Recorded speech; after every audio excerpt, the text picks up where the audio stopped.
सही है। तो हमारे पास अब क्या हो गया था, कॉलम दो हमारे पास मर्ज हो गए थे। अब हम देखते हैं कि हम किस तरह से रो को भी मर्ज कर सकते हैं। जिस तरह ये हमारे पास इन्होंने जो एग्जांपल बनाया है, ये दो कॉलम मर्ज किए इन्होंने, यहाँ पे इन्होंने तीन कॉलम मर्ज किए। उसके बाद हमारे पास आ जाता है रोज में। तो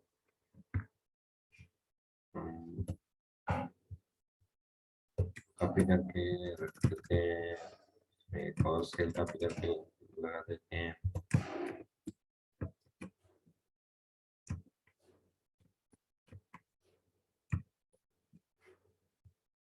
ये टी आर मैंने पूरा कॉपी करके रख दिया है। यहाँ पे सिर्फ एक सेल हम कॉपी करके, ज्यादा सेल होंगे तो थोड़ा ज्यादा सही समझ में आ जाएगा। जैसे मैं ज्यादा सेल ऐड कर रहा हूँ, यहाँ पे भी ऐड कर देते हैं, ऐड कर देते हैं। इस तरह से हो जाएगा। ये हो गया हमारे पास टैब। सही है। अब हम क्या करते हैं, जो ये थ्री है, जो कि हमारे पास है हेडिंग के बाद सेकंड रो में, और अगर हेडिंग को हम इंक्लूड करेंगे तो हमारे पास थर्ड रो में जो ये थ्री है। तो थर्ड रो में थ्री हमारे पास, ये पहले यहाँ पे जो थ्री है इसको हम कर देते हैं रोज में,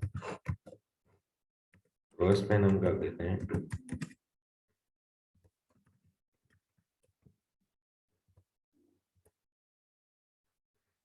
सही है। तो रो स्पेन में क्या कर दिया इसमें क्या हो गया है कि ये हमारे पास दो रो मर्ज हो गई है। तो दो रो जब मर्ज हो गई हैं तो वो नीचे वाली जो रो थी उसकी, तो उसका एक कॉलम भी उसी के साथ मर्ज हो गया है। तो अब यहाँ पे हमारे पास जो जो लास्ट रो है उसमें हमें कॉलम हटाना पड़ेगा। ये हमने एक कॉलम हटा दिया। तो अब हमारे पास ये हो गया कॉल स्पेन, ये हो गया हमारे पास रो स्पेन। तो अब इसमें काउंट करेंगे 1 2 3 4, और इसमें भी काउंट करेंगे 1 2 3 4। सही है। तो यहाँ पे फोर हमारे पास कॉलम है, और यहाँ पे भी हमारे पास फोर कॉलम है। ये रो मर्ज कर दिया हमने, तो ये हमारे पास रो, दो रो थी वो मिलकर एक रो बन गई है। सही है। यहाँ तक किसी को कोई क्वेश्चन?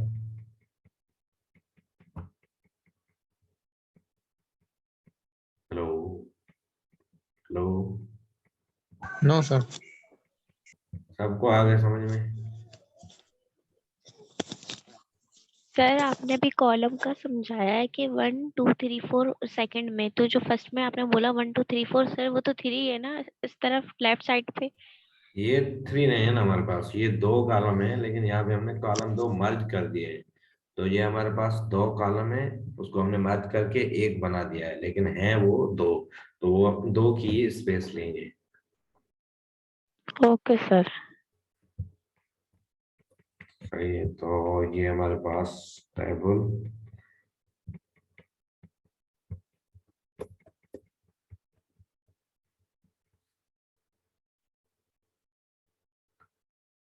अच्छा उसके साथ साथ हम देख लेते हैं यहाँ पे हमारे पास, अगर हमारे पास कोई लॉन्ग टेबल है, जैसे कि हमारे पास ये एक बहुत बड़ी टेबल है, तो इसके लिए हम इसको सेक्शंस में भी, पार्ट्स में भी डिवाइड कर सकते हैं। जैसे कि ये हमारे पास हो गया हेडिंग हो गई, ये हमारे पास बॉडी हो गई, और उसके बाद जो लास्ट में हमारे पास हो जाता है फुटर, हम उसको बोलते हैं, तो ये फुटर। और सबसे लास्ट वाला सेक्शन फुटर हो गया हमारे पास। तो इसके लिए लॉन्ग टेबल के लिए अलग से हमारे पास टैग्स होते हैं, टी हेड, टी बॉडी और टी फुट। सही। तो अब यही टेबल है हमारे पास, इसको हम, जो हमारे पास हेडिंग है टॉप पे जिसमें हमने हेडिंग यूज की है, उसको हम रख देते हैं टी। यहाँ पे हमारे पास ये है हेडिंग वाली रो, तो इस रो को हम रख देते हैं टी हेड में, टी हेड क्लोज, उसके बाद हो गया हमारे पास टी हेड।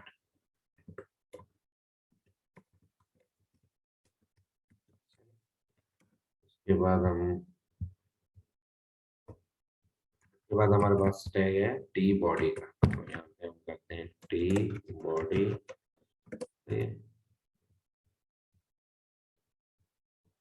ये हमारे पास हम कर देते हैं टी बॉडी को क्लोज।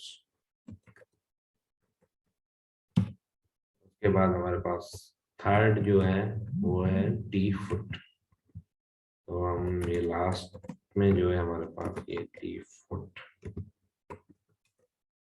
को हम कर देते हैं क्लोज, टी हम लगा देते हैं क्लोजिंग। और उसके बाद हम करके देखते हैं रिफ्रेश, सही है। तो कोई हमारे पास इफेक्ट नहीं पड़ा, जो हमारे पास रो स्पेन थी वो हट गई है। एक मिनट हम बॉर्डर हटा के देखते हैं।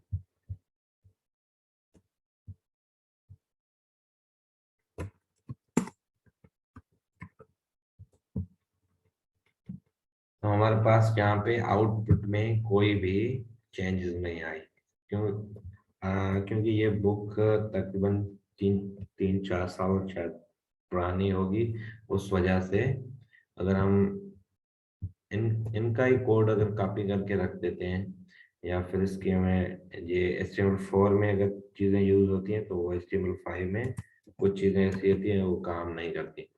यहाँ पे हम इनका टेबल अगर हमारी बॉडी में लगा देते हैं पूरा का पूरा कॉपी करके,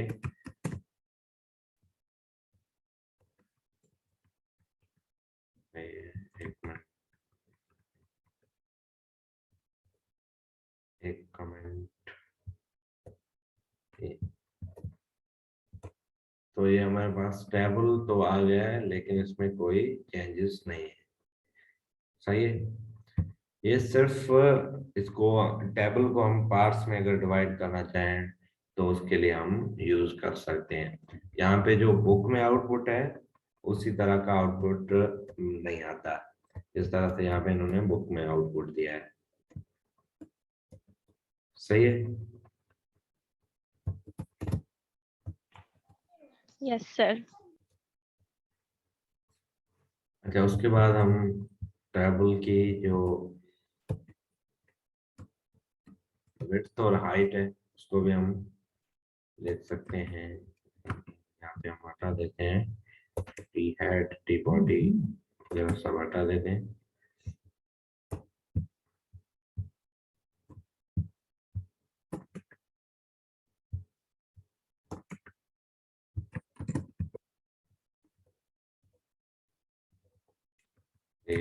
इसको हम बॉर्डर दे देते हैं,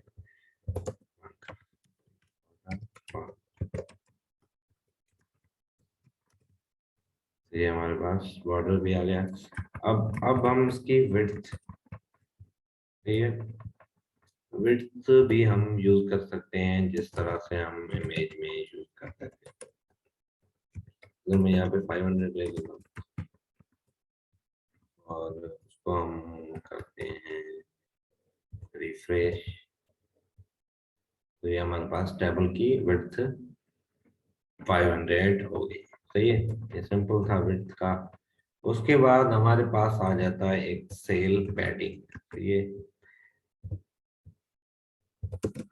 सेल पैडिंग, और यहाँ पे दे देते हैं 10, ये सेल पैडिंग, सेल कर देते हैं इसको, और इसको हम करते हैं पैडिंग।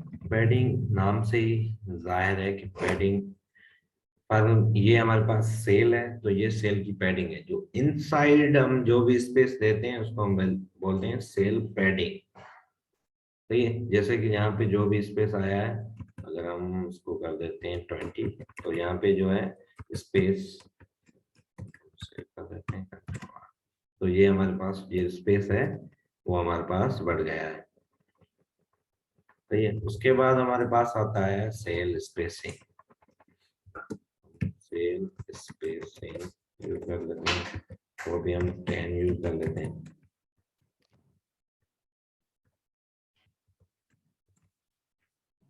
तो ये आउटसाइड जो स्पेस होता है इसको हम सेल स्पेसिंग कहते हैं, जो इनसाइड स्पेस होता है उसको हम सेल पैडिंग कहते हैं। तो अभी हम एक बार चेंज करके देख लेते हैं। ये हमारे पास स्पेस ज्यादा आ गया है, हम 0 करके देखते हैं, करते हैं, ये हमारे पास 0 हो गया। सही है, समझ में आ गया? Yes sir. पैडिंग और जी सर। स्पेसिंग, सही है। तो ये पैडिंग और स्पेसिंग हमारे पास। बॉर्डर, बॉर्डर को तो मैंने सबसे पहले आपको बॉर्डर लगा के दिखा दिया ताकि सब चीजें सही से समझ में आए। उसके बाद हमारे पास आता है बीजी कलर। बीजी कलर मतलब बैकग्राउंड कलर। और बीजी कलर हम किस तरह से यूज कर सकते हैं, जिस तरह से यहाँ पे ये एक कलर का कोड होता है। कलर को हम डिफरेंट वे से यूज कर सकते हैं। एक नाम उसका लिख सकते हैं, उसका कलर कोड यूज कर सकते हैं। और कलर कोड में भी दो टाइप्स होती हैं। ये एक हमारे पास होता है हेक्स कोड और दूसरा होता है हमारे पास आरजीबी। तो उसमें आरजीबी में क्या होता है, अगर यहाँ पे हम कलर कोड,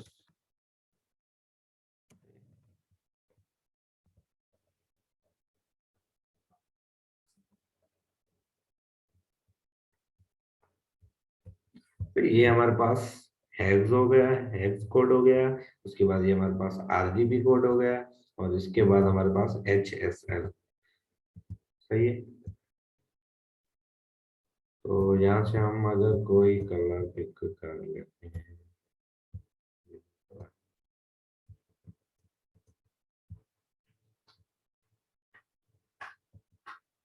और यहाँ से हम क्या कर लेते हैं, इसको कॉपी कर लेते हैं।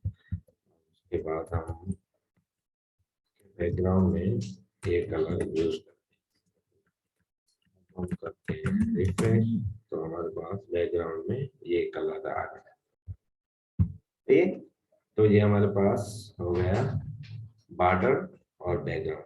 यहाँ पे ये देखें ओल्ड कोड जो लिखा हुआ है ये हमारे पास HTML4 का कोड है। सही है, ये हमारे पास HTML5 का नहीं है,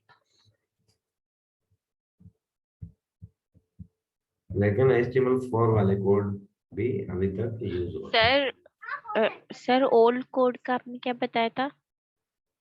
ओल्ड कोड का मैंने बताया था कि हमारे पास HTML की वर्जन्स होती हैं। अगर कोई चीज पहले लॉन्च होती है उसके बाद उसमें अपडेट करके दूसरी चीजें अगर ऐड करते हैं तो वो वर्जन कहलाते हैं। अब पहले हमारे पास HTML4 थी, अब हमारे पास HTML5 है। तो उसकी ओल्ड चीजें जो कि हम अभी तक यूज करते हैं तो वो हम पढ़ रहे थे। तो यहाँ पे यस हमारे सर। पास ये एक एग्जाम्पल टेबल बनी हुई है, इसमें कोलस्पेन रोस्पेन वगैरह सब चीजें यूज की हुई है। और उसके बाद हमारे पास समरी आ जाती है। समरी में हमने आज क्या पढ़ा कि the table element is used to add tables to a web page. किसी भी वेब पेज में हम टेबल ऐड करने के लिए टेबल एलिमेंट पढ़ते हैं। A table is drawn out row by row. Each row is created with tr element. जो रो होती है हमारे पास tr element से बनती है। Inside each row there are number of cells represented by the td element or th if it is not header। सही है। यहाँ पे सेल सेल के लिए कौन सा टैग हमने यूज किए थे, एक td और हमारे पास दूसरा कौन सा टैग था, th। यहाँ पे बता रहा है कि if it's not a header, अगर हेडर नहीं होगा तो हमारे पास टीडी यूज होगा, अगर हेडर होगा तो हमारे पास टीएच यूज होगा। You can make cells of a table span more than one row और column using row span and column span attribute. तो उसको हम जो सेल को हम मर्ज कर रहे थे और रो को हम मर्ज कर रहे थे, तो ये हमारे पास रो स्पेन और column Spain. For long table, you can split table into table head, table body and table foot। जो बड़े टेबल होते हैं उसके लिए हम उसको डिवाइड कर सकते हैं, टेबल को पार्ट्स में हम डिवाइड कर सकते हैं, like table head, table body and table foot. तो ये हमारे पास हो गया टेबल हमारा चैप्टर कंप्लीट। उसके बाद इंशाल्लाह हम नेक्स्ट क्लास में पढ़ेंगे फॉर्म्स कि किस तरह से हम बनाते हैं इनपुट वगैरह, बटन वगैरह, जो सब चीजें होती है। लाइक ये एग्जाम्पल है हमारे पास में। सर मुझे पूछना था कि आईटी की भी कोर्सेज जो होती है तो वो जो वेब की जो कोर्स होती है तो आईटी सेम लेवल पे होती है और ये सब चीजों की अलग अलग होती है कंप्यूटर के साइड पे? अच्छा सही है। ये क्लास हम यहीं तक करते हैं, ये मैं रिकॉर्डिंग ऑफ कर देता हूँ, फिर आपके आंसर का मैं जवाब दे देता हूँ। सही है। तो इसमें अगर किसी को कोई क्वेश्चन टेबल वाले में तो वो पूछ लें, फिर हम इनके क्वेश्चन का भी आंसर दे देते हैं। ठीक है किसी को कोई क्वेश्चन तो पूछ लें। सही है, मेरे ख्याल से किसी को कोई क्वेश्चन नहीं है। तो हम नेक्स्ट नो क्लास सर। में ये चीजें बनाना सीखेंगे। इनपुट किस तरह से हम ईमेल देते हैं, किस तरह से ड्रॉप डाउन बनाते हैं, किस तरह से रेडियो बटन जो हम क्विज वगैरह देते हैं, किस तरह से हम कमेंट वाला जो इनपुट होता है वो बनाते हैं, किस तरह से चेक बॉक्स बटन वगैरह, सब हम नेक्स्ट क्लास में पढ़ेंगे। ठीक है, तो ओके हम सर। शेयरिंग में स्टॉप कर देता हूँ।